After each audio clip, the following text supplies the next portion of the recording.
Back in December of 2022, the YOMI hustler Pilebunker accidentally discovered a tech that would be named the Bleap.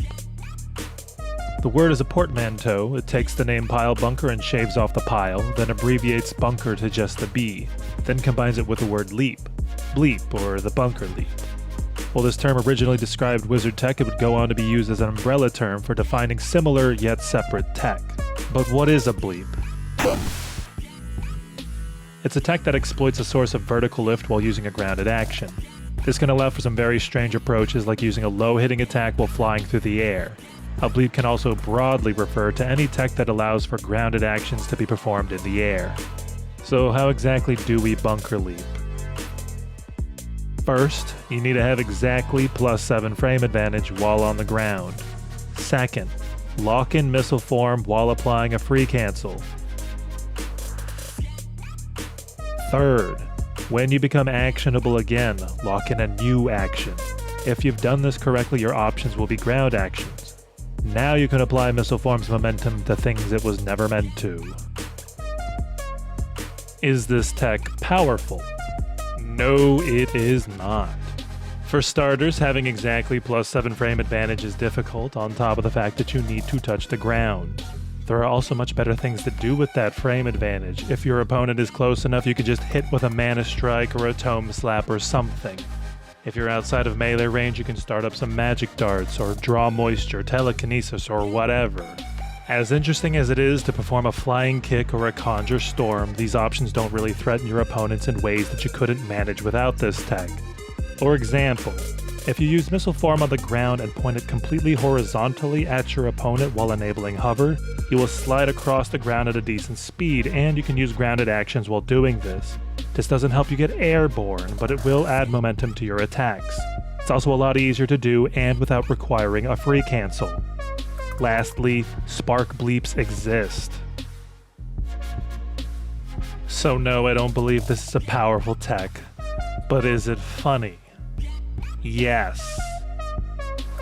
While you're fighting to the death, take a quick break and curl up with a nice book to read while gently drifting towards the sky.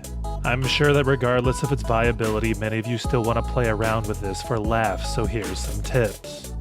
You cannot use your fast fall during the bleap because the game thinks you're still on the ground, but hovering does work. If you're trying to exploit the bleap in order to perform a flying, low-hitting attack, the strategy doesn't really work against an airborne opponent because their block will work on high and low-hitting attacks.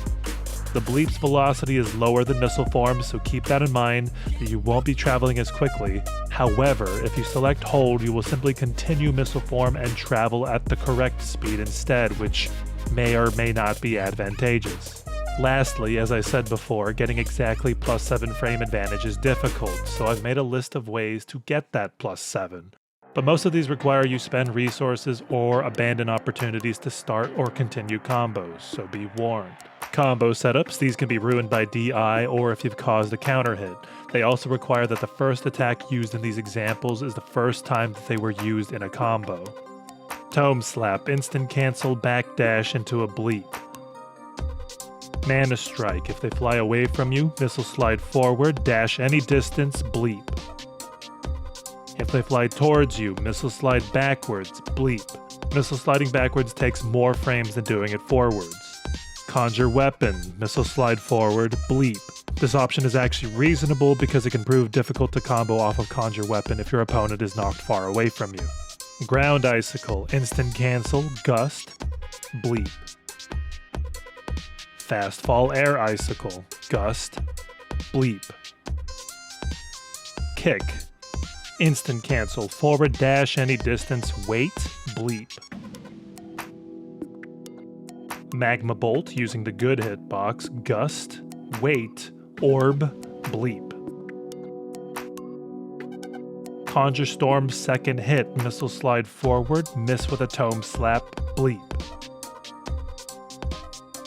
Using missile form upwards and slightly away to hit with the explosion hitbox.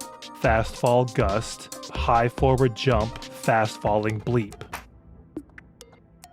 Zephyr into telekinesis, bleap. Neutral setups. A lot of these don't work if your opponent uses a free or whiff cancel on their attacks. If you're really invested in doing this, play lame and defensive and your opponent might throw away their cancels for you. These actions require that you perform them at the same time your opponent performs their own action. Against a dodge, use a backdash or forward dash set between 8 to 21. Against a super jump, use a forward dash set between 8 to 21. Against a block, use a forward dash set between 65 to 78. This won't work if your opponent blocked or parried something. Against a horizontal slash, backdash. Against the lightning slice, use a forward dash set between 22 to 35. Against a ping, high jump forward. Against a mana strike, use a backdash or forward dash set between 8 to 21. Against a conjure weapon, backward high jump. And that's all I have for now. I could have talked about all the ways you could attempt to mix up your opponent using the Bleap, but it does so little to diminish your opponent's options that it would be impossible to list all the ways that this could fail to work. If one of you shows me a way to make this powerful, I'll gladly delve into it further, but for now, maybe stick to using it for fun. Also, thanks to Pilebunker for talking to me about this tech. I asked him if he wanted me to shout something out for him, but all he wanted me to tell people was to go beat his times on Sonic Generations leaderboards. So if you play that game, go beat Bredicore's records. As for everybody else, get to hustling.